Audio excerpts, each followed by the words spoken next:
रसूल पाक का विशाल हुआ ना, हजरत बिलाल ने मुंह से लफ्ज ही कोई नहीं अदा किया।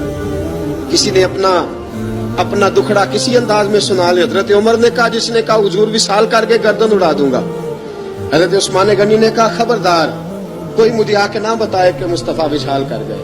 हजरत अली मुर्तजा रज़ी अल्लाह तआला अन्हु ने फरमाया, ना भाई मेरे मुस्तफा पर तो मौत आती ही नहीं। जिस तरह आप लोगों पे सब लोगों ने अपने अपने इजहार कर लिए ना, बिलाल ने किसी को दुख बताया ही नहीं।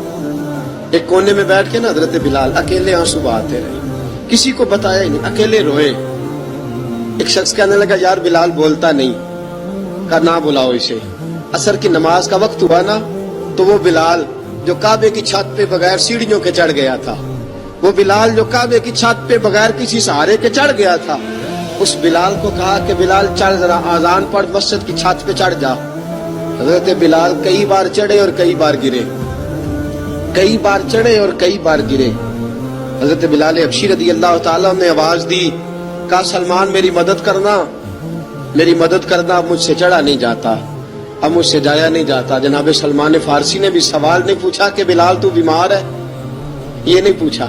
हजरत बिलाल को दो चार सहाबा ने उठाया, छत पे पहुंचाया। बिलाल ने अजान शुरू की। जब कहा ना अल्लाहु अकबर अल्लाहु अकबर, वो आवाज जिसमें बड़ा सोज होता था, बड़ी दर्द, बड़ी बुलंदी होती थी, बड़ा जोश खरोश होता था, आज वो आवाज दब गई। जब बिलाल ने कहा ना अशहदु अल्ला इलाहा इल्लल्लाह, हजरत बिलाल रज़ी अल्लाह तआला अन्हु ने थोड़ी देर रोक के सांस लिया। जब कहा ना अशहदु अन्ना मुहम्मदर रसूलुल्लाह, जो सारे चुप खड़े थे ना, उनमें से एक बाबा रो पड़ा, जिसका नाम अबू बकर सिद्दीक था। जब हजरत अबू बकर सिद्दीक की आंख में आंसू आया तो हजरत बिलाल छत के ऊपर जमीन पे गिरे, जमीन पे गिरे और कहा, अबू बकर ये ड्यूटी किसी और की लगा दे, ये ड्यूटी किसी और की लगा दे। अब मेरी रूह इजाजत नहीं देती, मुस्तफा करीम के बाद मुझे अजान नहीं पड़ी जाएगी। आपने वाकया सुन रखा है कि एक बार सहाबा ने बुलाया, दोबारा आए, हुजूर ख्वाब में मिले। कहा बिलाल तू आता क्यों नहीं? बिलाल छोड़ के चले गए थे। फरमाया मेरा यहाँ दिल नहीं लगता। मुल्क के शाम के शहर हलब में चले गए थे, छोड़ दिया था मदीना मुनव्वरा।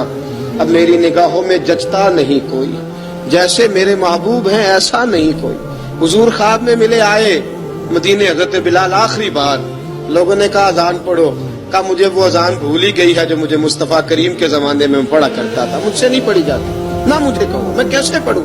इमाम हसन और हुसैन ने आके दामन थामा ना, तो कहा बेटा मैं तुम्हारी नानी का भी नौकर रहा हूँ, मैं तुम्हारी माँ की चक्की भी पीसता रहा हूँ, मुझसे कोई फरमाइश ना कर डालना, मैंने नौकरी की है और मुझे अगर अल्लाह ने तौफीक दी तो मैं तुम्हारे बच्चों के पैर भी धोया करूंगा।